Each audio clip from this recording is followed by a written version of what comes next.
احد بيقول مثلا اتعاب المحاماه اللي موجوده لنا عند وزاره العدل ما جابش كل الناس بتسال السؤال ده. اقول لحضرتك، احنا اتعاب المحاماه اللي بتحصلها وزاره العدل نعم عن طريق قلم المحضرين. حصل هم في التحصيل بيعملوا ايه؟ بيحصلوا، وده اكتشفناه نتيجه الاحصائيات اللي قدموها هم قدموا لي احصائيات بان في حوالي كم مليون قضيه تم الفصل فيهم. فانا حسبت الارقام بمتوسط اتعاب المحاماه اللي المفروض تتحصل، لقيتها رقم ضخم حوالي 700 مليون اللي اتحصل مننا ملايين من هذا الرقم. فقلت للوزاره يعني ايه اللي اتحصل؟ يعني هي بتبقى وزاره العدل ما عرفتش تحصل ولا تحصل من هقول لحضرتك ايه اللي حصل من الوزاره؟ انها عندما تحصل كانت تحصل رسوم القضائيه ولا تحصل اتعاب المحاماه في بعض الحالات. 2 انها عندما تحصل اتعاب المحاماه ما كانتش بتوردها بالكامل. 3 انها لم تحصل اتعاب المحاماه من جميع الوزارات بما فيها وزاره العدل. وبالتالي بقى في نقص كبير فيما يورد. إن عملنا مواجهه مع الرئيس مرسي في ذلك الوقت ومع المستشار مكي لما كان وزير العدل، وقلنا عايزين فلوسنا. عارف حصل ايه؟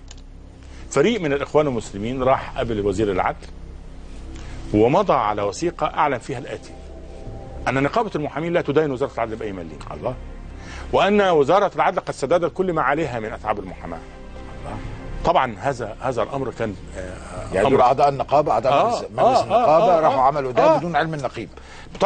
طبعا انا اصدرت بيان استنكرت فيه هذا الاقرار، وقلت ان هؤلاء لا يمثلوا نقابه المحامين، لازم نمثل نقابه المحامين، ونحن ندين وزاره العدل بمبلغ 700 مليون جنيه.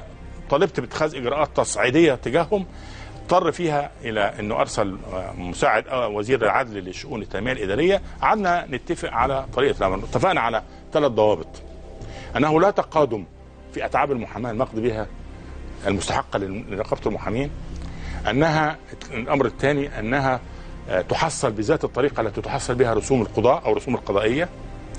3 ان تتعهد بتنفيذ او عمل المقاصه في اتعاب المحاماه لدى الوزارات المعنيه بما فيهم وزاره العدل وتوردها لنقابه المحامين، على ان يتم هذا الامر بشكل جدولي، يعني بشكل مجدول كل شهر يجيب من القديم مع الجديد ويورده لنقابه المحامين.